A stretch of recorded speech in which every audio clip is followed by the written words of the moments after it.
All right, moving on, nearly 72 hours. That is how long it took for Venezuela's most recognized opposition figure, Maria Corina Machado, to pull off one of the most dramatic escapes in modern political history. A journey that began in secret on a rain-soaked Caribbean shoreline and ended in Oslo, where she arrived just moments too late to accept her Nobel Peace Prize in person. Details of her journey have now been outlined in a report by the Wall Street Journal. An odyssey that reportedly looked almost impossible from the start. Visualize this: a tiny fishing boat rocking violently in the Gulf of Venezuela.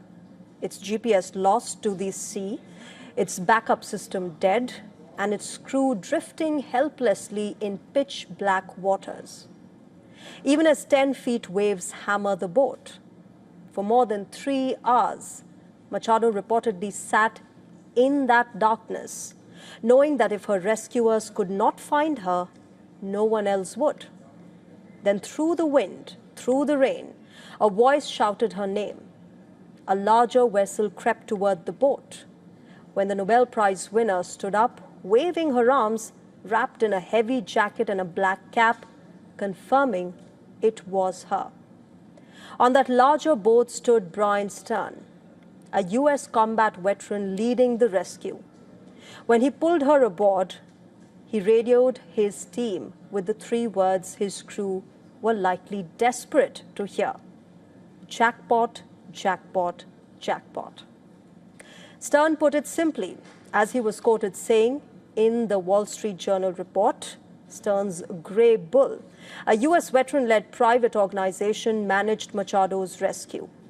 Her escape had begun days earlier when she slipped out of hiding in disguise and quietly traveled from a suburb of Caracas to a coastal village from there.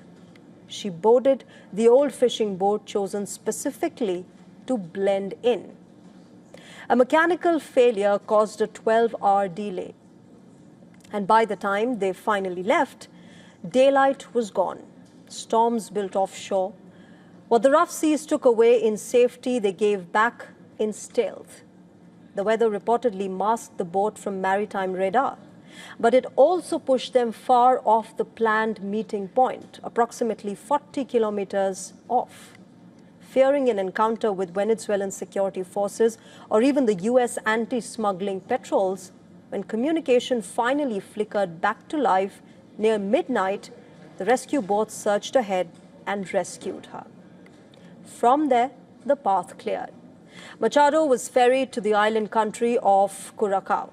A private jet flew her onward to Oslo.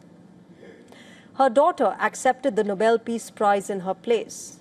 But when Machado finally arrived, she reportedly called the rescue what it truly was: a miracle.